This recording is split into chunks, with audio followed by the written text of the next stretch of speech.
Hello, revolucionário! Seja muito bem-vindo a esse canal. E se você trabalha com emagrecimento e quer entender por que o teu cliente não consegue emagrecer, fica aqui que nessa série de vídeos nós vamos estar conversando sobre a ciência por trás do emagrecimento comportamental. Aqui eu vou estar trazendo para você livros, conteúdos para você entender as dificuldades que o teu cliente tem ou que você mesmo está aí passando sem conseguir emagrecer, e os livros que eu uso como referência para criar cursos e técnicas para facilitar o processo de emagrecimento. Então, se você ainda não me conhece, eu sou a Larissa Lima. Clica no sininho, se inscreve no canal e dá um like se você curtiu esse vídeo. E o primeiro livro dessa série que nós vamos estar trazendo aqui é A Biologia da Crença. Sou apaixonada por esse livro. Quando eu comecei a ler, o autor Bruce Lipton, quando eu comecei a ler esse livro, ele clareou muita coisa que eu já tinha ouvido e que eu já tinha de forma inconsciente, de forma intencional ali, entendido sobre o emagrecimento comportamental. E eu trouxe 5 temas para a gente estar conversando sobre esse livro aqui, que vai ser dividido em 5 vídeos, tá? Então esse aqui é o primeiro vídeo dessa série aqui sobre a ciência do emagrecimento com a biologia da crença. E hoje nós vamos estar falando sobre por que eu falo tanto, Porque eu falo tanto que tudo que acontece lá na primeira infância, tudo que aconteceu com você, comigo e com os nossos clientes que tentam emagrecer, boa parte das dificuldades começou lá atrás, na primeira infância. E o Bruce Lipton traz um pouco dessa explicação na página 194. Vamos ver o que ele fala sobre isso? Aqui ele está falando um pouco sobre a parte da programação humana, O tema desse capítulo é o capítulo 7, onde ele fala paternidade consciente, função da engenharia genética dos pais. Mas dentro de cada capítulo tem subtemas e onde ele explica um pouco sobre isso, e ele chama o tema de programação humana, quando os bons e velhos mecanismos começam a falhar. Vamos entender o que foi que ele falou, que vai ser mais importante aqui para a gente entender tudo o que acontece lá na primeira infância. Aqui ele está falando de pesquisas relacionadas a encefalograma. O que acontece com o nosso cérebro em determinadas fases da nossa vida? E aí ele traz uma pesquisa onde compara o encefalograma do bebê, da criança, em relação ali aos adultos também. E ele fala exatamente essa passagem. Entre o nascimento e os 2 anos de idade, o cérebro humano opera predominantemente na frequência de eletroencefalograma, ele coloca aqui a sigla EEG, mais baixa, 0,5 e 4 ciclos por segundo. A faixa conhecida como ondas delta. Já você vai entender a importância dessa frequência de onda cerebral aí na nossa programação. Embora essa seja sua faixa predominante, os bebês ocasionalmente apresentam momentos de atividade cerebral mais alta.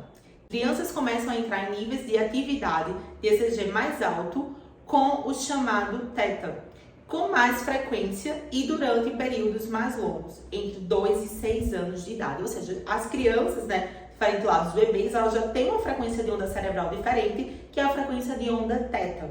E ele ainda cita assim: os hipnoterapeutas conseguem fazer com que as atividades cerebrais dos seus pacientes atinjam delta e teta, porque essas faixas de baixa frequência permitem com que eles entrem em um estado mental mais sugestionável e programável.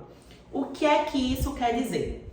Quando o nosso cérebro está numa frequência de onda delta ou teta, as informações que a gente está recebendo, elas são mais aceitas e ficam lá dentro da nossa mente subconsciente.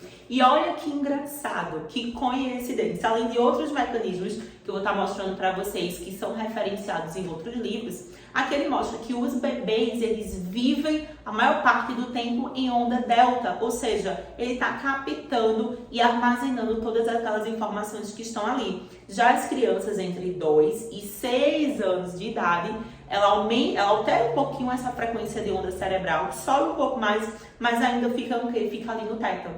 Tanto é que tem várias técnicas que quando a gente faz, a gente como adulto abaixa a nossa frequência de onda para que as informações que a gente está querendo reprogramar nossa mente subconsciente, como no caso da hipnoterapia, que é conteúdo da formação de terapeuta de emagrecimento comportamental, faça com que as informações entrem ali e reprogramem toda a mente. Então, essa é uma das explicações para fazer com que você entenda que o cérebro da criança, do bebê ali, e da criança até os 6 anos de idade, ele é diferente. Então, tudo que vai acontecer naquele momento, desde a gestação da mãe até os 6, 7 anos de idade da criança, é quando eu falo que a criança é uma esponja. Ela vai estar absorvendo sem questionar se aquilo ali é bom, se aquilo ali é ruim. E é onde é formada a maioria das crenças e traumas que dificultam o processo de emagrecimento. E ele ainda cita a seguinte passagem: as crianças pequenas observam o ambiente e absorvem a sabedoria do mundo, fornecida pelos seus pais, diretamente em seu sistema de memória subconsciente, que eu acabei de falar para vocês. E como resultado, passam a ter os mesmos comportamentos e crenças deles. Ou seja, sim, infelizmente ou felizmente, são os nossos pais que colocam a maioria das crenças limitantes e também crenças fortalecedoras na gente quando a gente é só um bebezinho. Isso acontece por quê? Porque nesse momento o cérebro da criança está mais suscetível para absorver essas informações. Por isso que quando a gente vê lá na formação do Slim Profile, que é a formação onde você se transforma em um analista comportamental de emagrecimento, a gente estuda todos os fatos que acontecem da gestação até os 6, 7 anos de idade para entender a formação ali dos perfis de emagrecimento. E aqui é mais uma explicação do porquê, né? Do porquê a criança tá tão fácil ali de ser reprogramada. Uma coisa muito interessante é que ao longo do nosso dia, essa nossa frequência de onda cerebral ela também se altera. E quando a gente vai dormir, quando a gente acorda, é o momento que a gente tá com essa frequência mais baixa, mais próximo de delta ou de teta. E o que isso tem a ver com emagrecimento? Tudo. É nesse momento, antes de dormir, ao acordar, onde boa parte das técnicas que eu também uso dentro de vários cursos são aplicadas, porque naquele momento o nosso cérebro está mais fácil de absorver aquela informação e colocá-la com mais facilidade lá na nossa mente subconsciente. Um outro cuidado que se deve ter, já que eu sei que esses dois horários, a minha frequência de onda cerebral está mais susceptível a captar informações, é o horário que eu mais tenho que ter cuidado também com as informações, notícias e filmes que eu vou assistir. Porque se nesse momento você fica vendo notícia negativa, fica vendo só desgraça, o que é que vai estar acontecendo? Você vai estar programando com muito mais facilidade o teu subconsciente com informações negativas. E é o nosso subconsciente que controla boa parte aí da nossa vida, como a gente vai ver também em um dos vídeos aqui dessa série sobre a biologia da crença, que o Bruce Lipton também fala um pouco sobre isso. Bom, é isso. Essa é uma das explicações, né, sobre a frequência de onda cerebral do bebê e da criança, para que você entenda o porquê as crianças são tão sugestionáveis e todas as crenças e traumas são formados nesse momento, nessa fase da nossa vida. Espero que você tenha gostado. Se você gostou, se inscreve aqui nesse canal e curte esse vídeo. E até o próximo vídeo da série A Biologia da Crença.